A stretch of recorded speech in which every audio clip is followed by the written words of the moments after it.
Assalamu alaikum wa rahmatullahi wa barakatuh. Ahlan wa sahlan wa marhaban bikum, and welcome to another edition of Debunked here on INX Prime. A year and a bit later, the genocide is unfortunately continuing in Gaza. Not only Gaza, but we see now what's happening in Lebanon, and we see what's happening in the broader region. In recent weeks and months, we've had assassinations of leaders. The recent being that of the newly elected Hamas leader, Yahya Sinwar, who just not too long ago succeeded the late Ismail Haniyeh. To talk to us about the latest in Palestine, in Gaza in particular, in the region in general, we have well-known activist and author on the topic, author of various books, one of them that you can see on the table in front of me. That's the latest that he's been involved in, and that is Dr. Firoz Osman of the Media Review Network. Dr. Assalamu alaikum wa rahmatullahi wa barakatuh, and welcome to the program. Wa alaikum assalam wa rahmatullahi wa barakatuh. Thank you so much for having us. Let me start off by asking you, Doc, that what do you think prompted this strategy by Israel to go after the leaders? Haniyeh, Nasrallah, now Sinwar. Is it desperation, where the initial objectives that they themselves stated in terms of what they wanted to do in Gaza, they were not able to achieve that? They were not able to release all of the hostages. They were not able to totally eliminate Hamas. So was this now plan B? Absolute frustration, correct. I think, the failure of this methodology right from the beginning. And if you think about Sheikh Ahmed Yassin, who was assassinated, then about 4 or 5 weeks later, we find Dr. Rantisi was assassinated, and we find Yahya Ayyash was assassinated, and it went on with others in Beirut more recently, Sheikh Nasrallah and Saifuddin we just heard. And then, end of April, I was with Ismail Haniyeh in Istanbul. And then we heard what happened to him. And now, of course, Shahid Sinwar. So it is a planned, failed strategy, I would say, that if you decapitate the heads of the movement, that you will find that the movement collapses. But they're frustrated in Gaza. It's over a year, as you mentioned earlier. They have never been in such a fight for such a long time. They decimated the Arab armies once within 6 days, the others for a longer period. And then, of course, the fight with Hezbollah took about 33, 34 days, and previously with Hamas at that period. So we find that Israel is at its wit's end in order to try to impose its will on the region, and it has failed. It has failed dismally simply because the resistance movement have come to the fore. They have managed to subjugate, I would say, some of the nation states that are surrounding it, but it is absolute frustration now in order to deal with the resistance movement, and therefore they go after the leadership. You mentioned early on, right, Sheikh Ahmed Yassin, Rantisi and the like, and the resistance movement continued, and the leaders continued to rise and succeed those preceding them who had been martyred. Are the dynamics the same now, or is it somewhat different? Even though it's a failed strategy in the main by Israel, does it hamper the progress of the resistance, at least in the short term? I would say no, because, to get a leadership position in a resistance movement such as Hezbollah, Hamas, and Islamic Jihad, you are marked to be a shaheed. They have a strategy whereby they know that a leader of these movements will be targeted, and they also know that they have to have depth in leadership. So it is going quite deep, and it is a failed strategy. Yes, we've seen that in Lebanon, with the pages and the walkie-talkies, that was certainly a jolt and a learning curve for the Hezbollah. It did set them back, but they have, as a movement, developed cells whereby they're able to continue to resist against the oppression and the genocide that is taking place at the moment. So yes, it was a setback, but it was quickly overcome, I must say. Now, the Americans seem to believe that the killing of Yahya Sinwar now provides a good opportunity for a ceasefire. You think Israel is interested at all in a ceasefire at this stage? It has never been. Right from the beginning, soon after, in fact, maybe October 8th or 9th, Hamas told them, let's exchange and develop a ceasefire between us. Your captives for our captives. Remember, there are about 10 or 11,000 Palestinians in Israeli prisoners, in Israeli prisons that are really innocent. And they told them right at the beginning, let us exchange our prison captors, and we will deal with a ceasefire. And this has been going on for over a year now. We have seen that the Americans, as you have mentioned, even went to the United Nations and they said that this is a ceasefire deal that was actually drafted by the Israelis. Hamas accepted the ceasefire deal, but Netanyahu then rejected it and put new conditions on that. So he not only dismissed the ceasefire by the United Nations, but he actually insulted the Americans who said that this was a deal that was drafted and agreed upon by the Israelis, but there was no such thing. So I think even at present with Blinken there, they are in cahoots, I would even say, with the Israelis, allowing them to do and commit the genocide against the Palestinians, to buying them time. And in the meantime, they are supplying them with billions of dollars of weapons to decimate the Palestinian resistance. And Israel is simply unable to do that. Talking about the US, right? They're going into a presidential election. It's Harris versus Trump.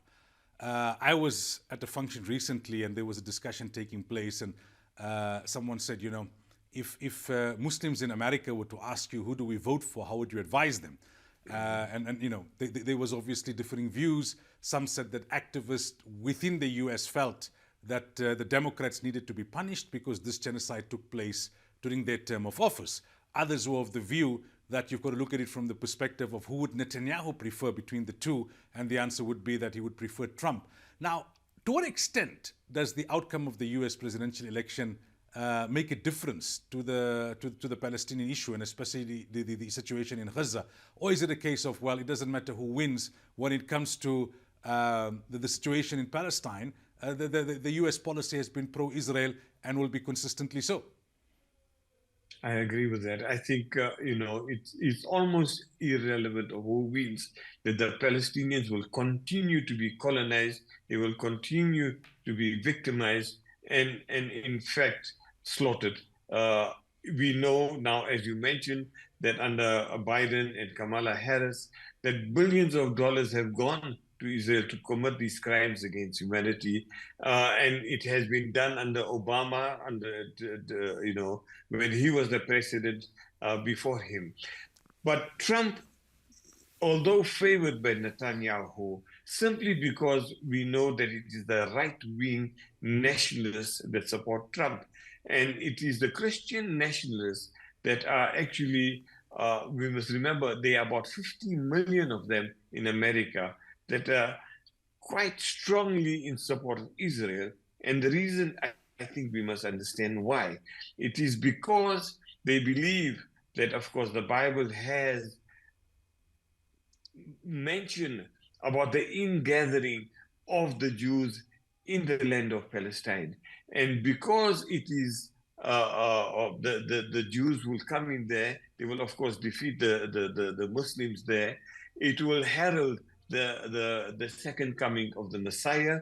And once he comes, then the rapture will take place, and all the Jews will either convert to Christianity or the kingdom of heaven or perish.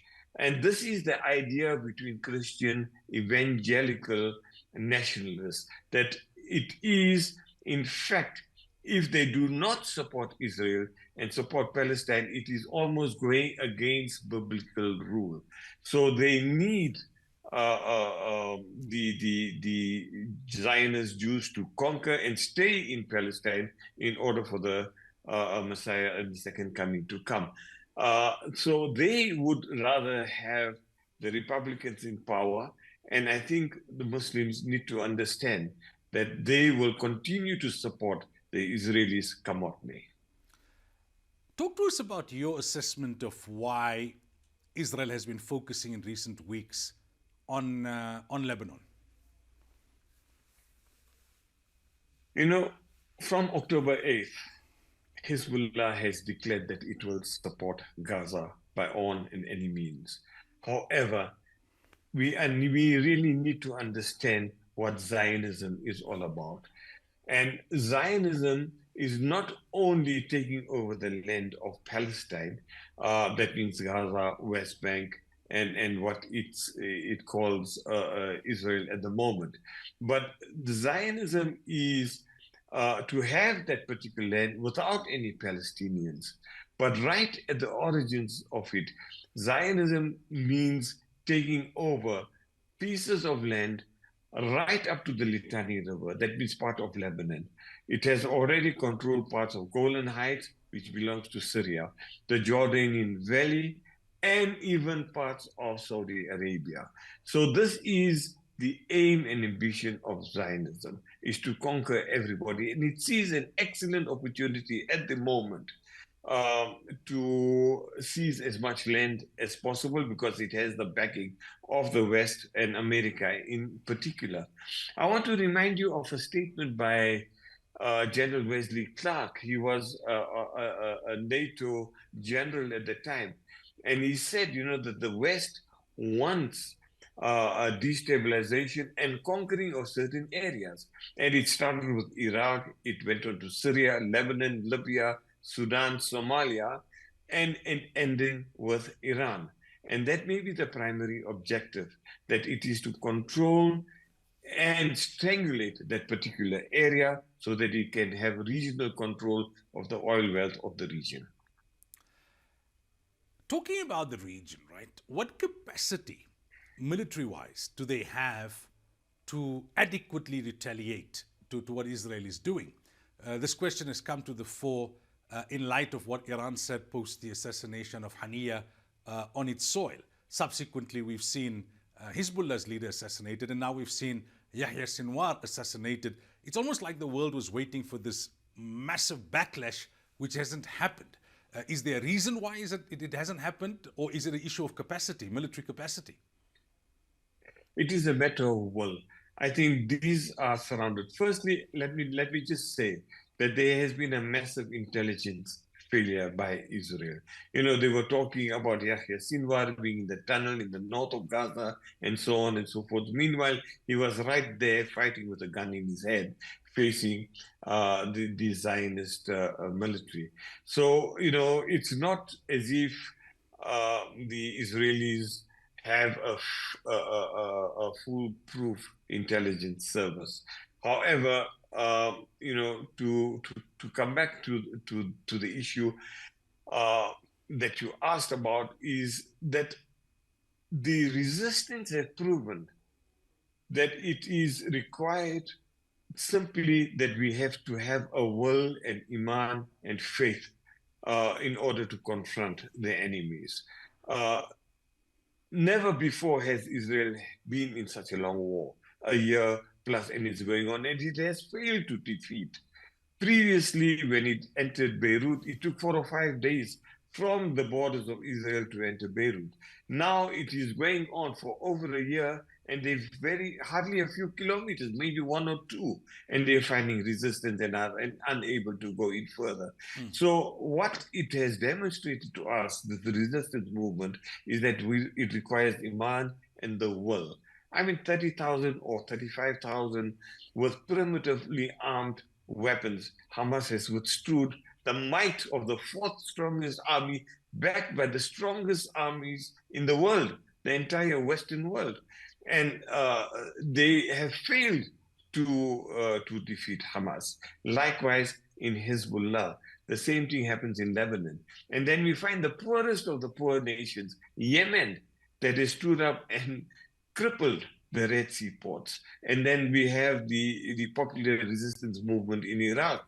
So what has this has demonstrated is that nation states that are surrounding Palestine and in cahoots with Israel want the defeat of the resistance movement, and they are failing.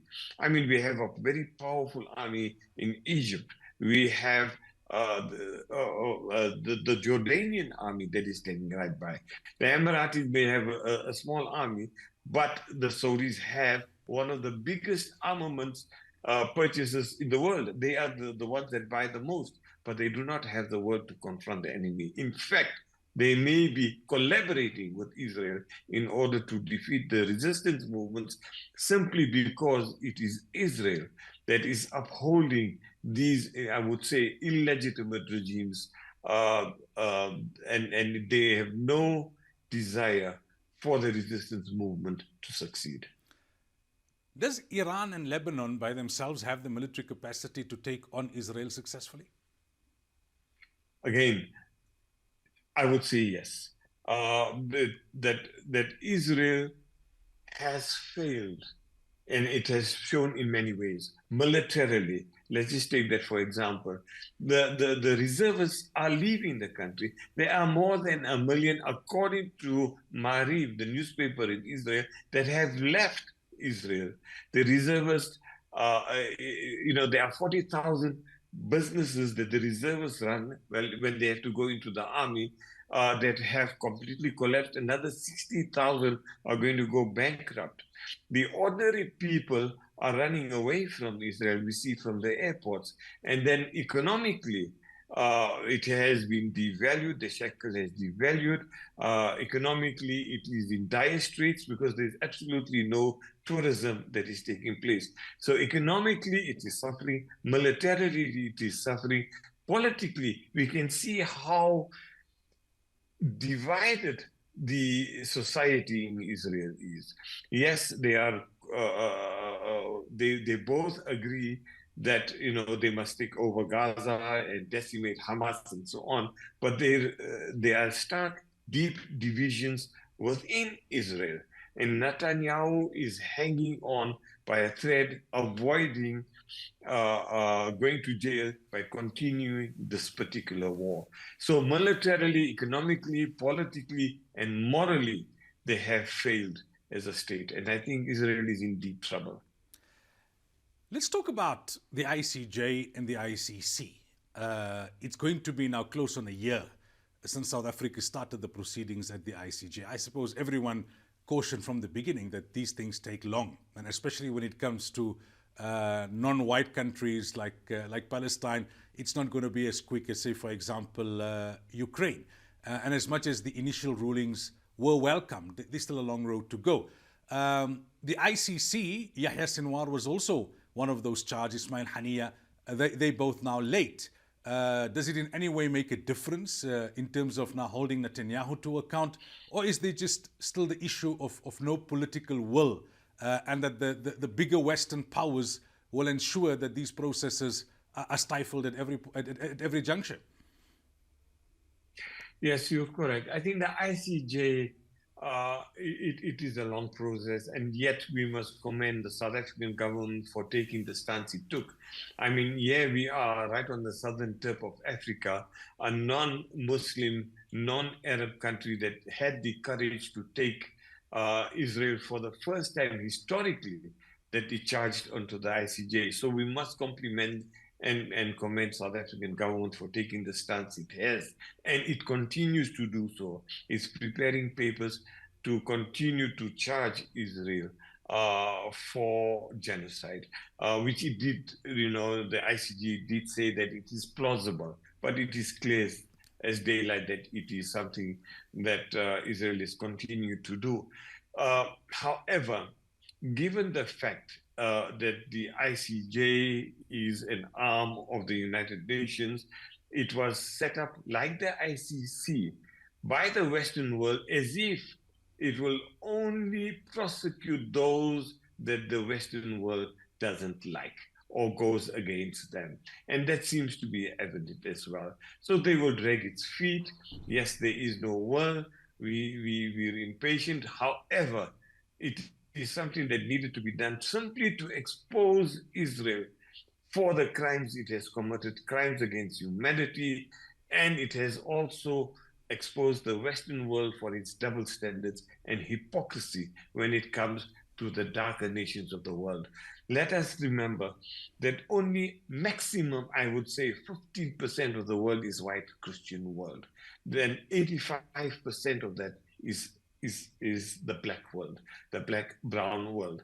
And these are the ones that have continuously supported Palestine against it. And it has been made very evident by the rulings of the ICJ and even the ICC. I mean, Karim Khan said quite publicly that he has come under threat because he has asked for criminal charges to be laid against Netanyahu. Now, what audacity has, and he mentioned it, that it shows who has the leverage, and it certainly puts a dampener on the United Nations as an organization where anybody turns for fairness and justice, that there may be no international order that seeks justice for the darker world.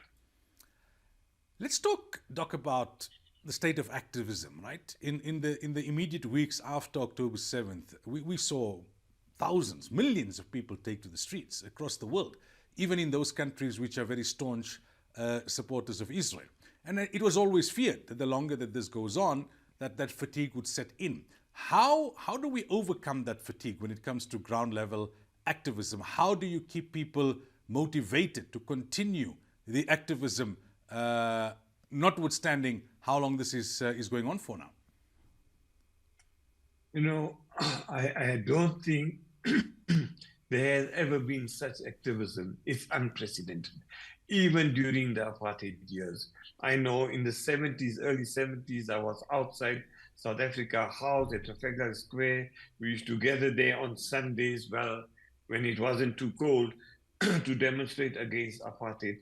This activism throughout the world is phenomenal, particularly in the United States among the young students. They went to and established 10 cities and marches, millions of people, and they still continue in the United Kingdom, in London, where we find these marches taking place, except for the Gulf states, except for the Arab world, unfortunately, because of the severe repression of that part in Egypt, in Emiratis. We do see an occasional flare-up in Jordan, but the repression is quite severe in many parts of the world. So it has created a remarkable awareness throughout the world about the plight of the Palestinians, but more so about the ugly face of Zionist Israel, that it is a racist, settler, colonial entity that really has been a cancerous implant into the heart of the Arab and the Muslim world. So we need to continuously remind ourselves, and this mobilize the BDS, and never again, never before have we ever seen such carnage and such slaughter 24/7 on our TV screens. How do we continue it? Again, by programs such as yours. We must complement many of the alternative media, particularly the social media, the Facebooks, and they try to ban many of them and remove them from Twitter and so on. But this is the only avenue we have, is to support the Palestinians in their plight and to expose the Zionists for the genocidaires that they are. Finally, Doc, as we conclude the book that I have here of yours in front of me, in Shattering Zionist Myths, I mean, I read it prior to October 7th last year. You identify 100 distortions and you bring the facts to refute them. It would seem like Israel has resorted to many of these distortions in the last year. Give our viewers some insight into this book and why it's so relevant to what's happening currently. Look, we wrote a book called Why Israel that was published by the MRN about 12 years ago. It was thick. and it required a lot of research and input. And many of the students on campuses had to debate what the Zionists that were imported from Israel, some of them Ethiopian Jews that came in to discuss and to demolish some of our people. And our students didn't have the time to go into the 700-800 pages of why Israel. And these are the arguments that came on all the time. That, for example, we started from A to Z. Al-Aqsa Mosque, why is it important for you? You have, Mecca and you have Medina. We only have the Temple Mount in Jerusalem, so it's not important. And we had to debunk some of these arguments that they came up with. So we got about 45 myths and 55 questions. There were more, but these are the ones that they keep on digging from the bottom of the barrel to argue with our people. And this is the reason why in 2 or 3 pages, the salient points were brought up in this book so that they could be equipped to argue and debunk some of the myths that they came up with. And you won't believe it. I mean, for example, now, the rabbi Goldstein here, as did Biden and so on, they keep on regurgitating the lies that, there was decapitation, they were burning children, that Hamas raped the women. And this is what they do. They keep on repeating the lies as if it is true. And we really need to equip ourselves intellectually with facts to debunk some of the myths. And that was the reason for Shattering Zionist Myths. There were more than 100. We may update it, but really these people have been doing it for the last 40 or 50 years, repeating the strange, same old lies.